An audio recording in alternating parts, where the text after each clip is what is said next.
Hi, welcome back.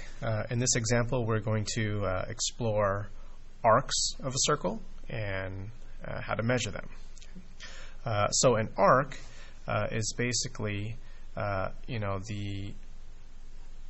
portion of the circumference of a circle, right? So it's this curved portion here, or maybe this curved portion here, or maybe any curved portion of the circle.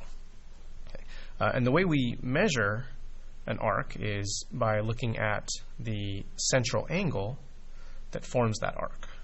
Okay, or I guess the correct word is subtends that arc. Okay. All right, so let's read the directions, and then we've got three different arcs that we want to measure. Okay.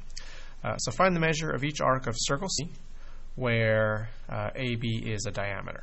Okay, so this segment AB splits the circle into two hemispheres, or two, maybe not hemispheres because it's not a sphere, two semicircles. Okay. All right, so the first one is arc AD. Okay, so I'm going to use color coding.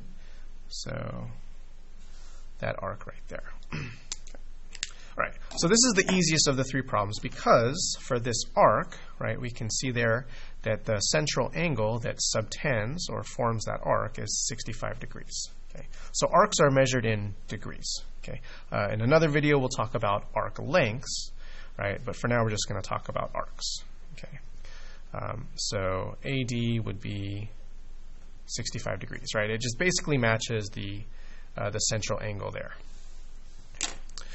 Right. Our next arc is DAB. So this one has three letters, right? So if we were to go from point D on the circle to point A and end at point B, right, what arc would we form, right? So we're going from D to A to B.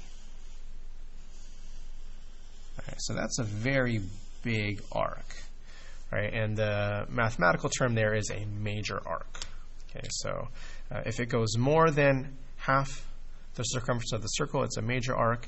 If it's less than half the circumference, we call it a minor arc. Okay. All right, so this is arc DAB. So what is the measure of this arc? Okay. Well, we know that this portion here is 65 degrees, right? And remember that AB is a diameter, right? So that splits the circle into two halves, right?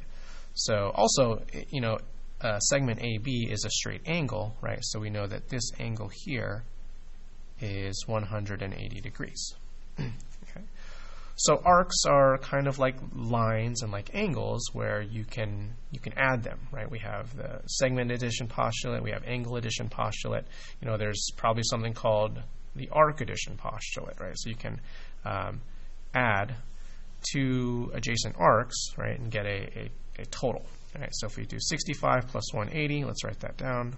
65 degrees plus another 180 degrees gives us a total measure of, what, 245? 245 degrees. Okay. All right, now at this point, I probably should have mentioned, what is the total measure of the whole circle, right? You can probably guess, right, if half is 180, the other half is 180, so that's 360, right? If you were to make a full rotation, you'd go 360 degrees, right? All right, so that brings us to the last arc. This is arc BDA. So if we were to start at point B,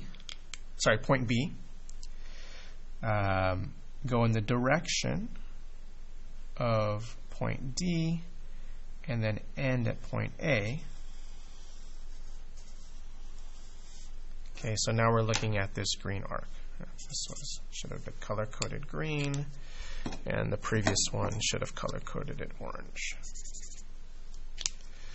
Okay, so arc BDA. Well, to me, that just looks like the other half of the circle, right? We know that segment AB is the diameter, so this half here, that arc would be 180 degrees, and so this other arc, which we've coded in green, is going to be the other 180 degrees.